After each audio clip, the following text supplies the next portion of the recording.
All right, everybody. I just wanted to do a real quick update on my last 10 matches. These are matches 31 through 40. This won't be a terribly long video. Mostly just want to kind of go over what this experience has been like so far and talk about kind of how these matches went. So, another really middling record, 5 and 5. Played against 3 Purple Steels, 3 Ruby Sapphires, one of the Amber Amethyst kind of Earlmeister style decks with Mufasa, a Blurple, an EA, and an Amber Steel aggro. So some big takeaways from these 10 matches though. So Pete Bouncing versus Ruby Sapphire.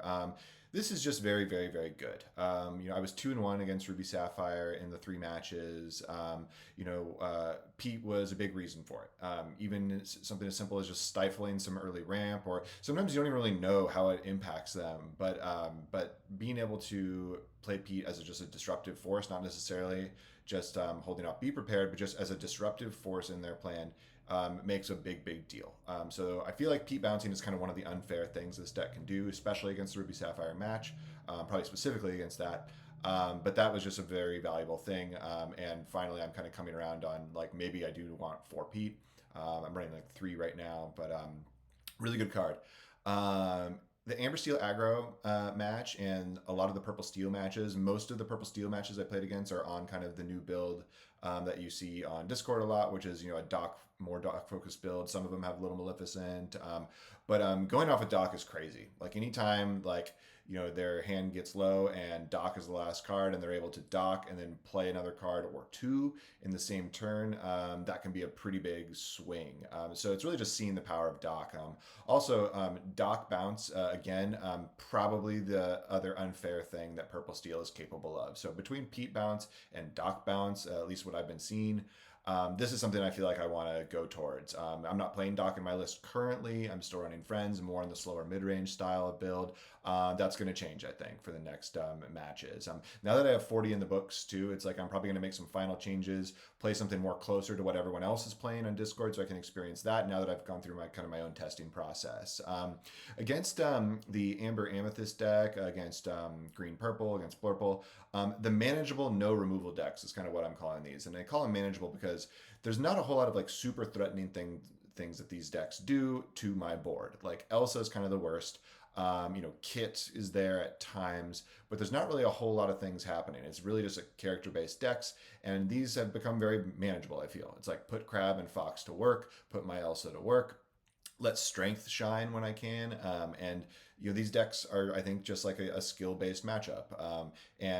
Those are definitely very good decks. EA is extremely fast. Blurple can ramp and get nut draws to your face. Not sure about the Amber Amethyst, mid-range, Mufasa style deck, but nevertheless, these decks kind of fall into this kind of category for me that have been interesting to play against. So the Purple Steel matches, I went 0-3 in these matches. They were awful, but it was very clear to me why they were awful. There's some small things that I wanted to mention. Was like Lawrence can be such a liability in these matches. Like anytime Lawrence gets got by like an Elsa and another character and they lose nothing, feels horrible. Just anytime it gets taken advantage of, it feels like a massive blowout. And I don't want to play things that lead to massive blowouts on my end. And I feel like the Lawrence liability has just become ever present. Even against decks like Ruby Sapphire, where it's supposed to be good against red or whatever, it's really annoying to have them TPO into it and then little Sisu it and remove it. Like that feels abysmal too. Games that I played, at least, were a matter of inches. It was like if they don't win that turn, I'm winning the next turn, and there was this tremendous back and forth where there was such a razor's edge to these matchups, which makes a lot of sense. Like these games are very skill based. I've said recently on Discord that I think this is probably one of the more difficult decks to play with all the infinite lines and optionality there is from turn to turn to turn. Starting at turn 2, really, it's what do I ink, what do I play, and turn 3 and 4 and 5, it compounds beyond that. And I feel like there's this slight little edge from one decision to the next, and it's the aggregate of getting that little right edge each time that really leads to the victory. And I'm just still not there yet. I'm still, picking right sometimes, picking probably the slightly worse line the other times, and I'm just not always getting over the line. So it's just tough. It's not always about Genie and Elsa.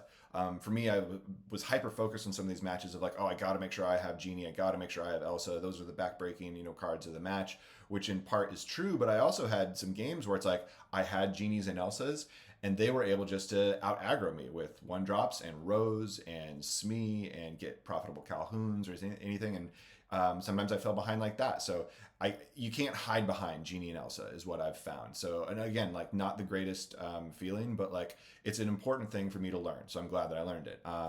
Yeah, and then I wrote, I know I'm doing something wrong. Good.